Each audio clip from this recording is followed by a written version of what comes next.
আর যেতে হবে না কেএফসিতে, বাড়িতে থাকা খুব কম এবং অল্প উপকরণ দিয়ে বানিয়ে ফেলুন একদম কেএফসি স্টাইলের চিকেন পপকর্ন, যেটা হবে একদম জুসি এবং ক্রাঞ্চি। খেয়ে মনেই হবে না যে এটা বাড়িতে তৈরি। এই ভিডিওতে আমি এমন একটা টিপ শেয়ার করেছি, যে টিপটা মিস করলে কিন্তু আপনাদের পপকর্নগুলো অতটা ক্রিস্পি বা ক্রাঞ্চি হবে না, আর ভেতরটা জুসিও হবে না। তাই সেই টিপটা মিস না করতে চাইলে পুরো ভিডিওটা প্রথম থেকে শেষ পর্যন্ত দেখতে থাকুন। আপনারা পুরো ভিডিওটা শেষ পর্যন্ত দেখতে থাকুন, আশা করি এই ভিডিওটা আপনাদের কাছে খুবই হেল্পফুল হবে। হ্যালো বন্ধুরা, welcome back to my channel. আজকে আমি বানাবো একদম কেএফসি স্টাইলের চিকেন পপকর্ন। তো আমাদের প্রথম কাজ হলো চিকেনটাকে প্রপারভাবে ম্যারিনেট করে নেওয়া। সেই জন্য আমি চিকেনের মধ্যে আদা রসুন বাটা, লেবুর রস, একটু লবণ পরিমাণ মতো, লঙ্কা গুঁড়ো, হলুদ গুঁড়ো, একটু গোলমরিচ গুঁড়ো এবং একটি ডিম দিয়ে ম্যারিনেট করে নিয়েছি।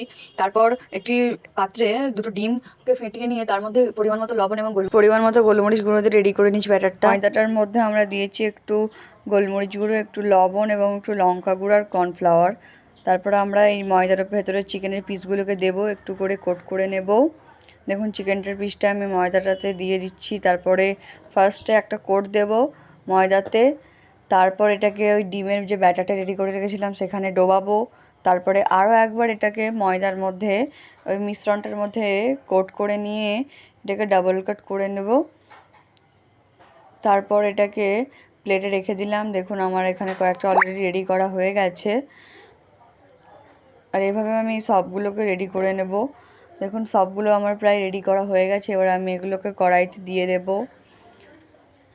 কড়াইতে দেওয়ার সময় আঁচটা আপনারা একটু কমেতেই রাখবেন। দেখুন কড়াইতে এগুলো দিয়ে দিচ্ছি এখন। এগুলো আপনারা ডুবো তেলে ভাজবেন। দেখুন আপনারা এটা দেখেই বুঝতে পারছেন কতটা ক্রিসপি হয়েছে। প্লেটগুলোকে এবার প্লেটে তুলে নিচ্ছি। এরপরে আমার আরও কয়েকটা বাকি আছে, সেগুলোও কড়াতে দিয়ে দেব। আর এগুলোকে প্লেটে তুলে নিয়ে আমরা ঠান্ডা হতে দেবো একটু এগুলোকে। তারপর এটাকে আমরা একটু প্লেটে সুন্দরভাবে পরিবেশন করে নেবো। দেখুন আমাদের সুন্দরভাবে পরিবেশন করা হয়ে গেছে। একটা আপনাদেরকে ভেঙে দেখাই। দেখুন ভেতরটা কতটা জুসি এবং বাইরেটা কতটা ক্রাঞ্চি হয়েছে। যে টিপসগুলো আমি বলেছি সেই সব টিপসগুলো ফলো করলেই আপনাদের পকোড়া এতটাই জুসি এবং ক্রাঞ্চি হবে। ভিডিওটা যদি একটুও ভালো লাগে তাহলে চ্যানেলটাকে সাবস্ক্রাইব করে দেবেন এবং কমেন্টে লিখে জানাবেন রেসিপিটা কেমন হয়েছে।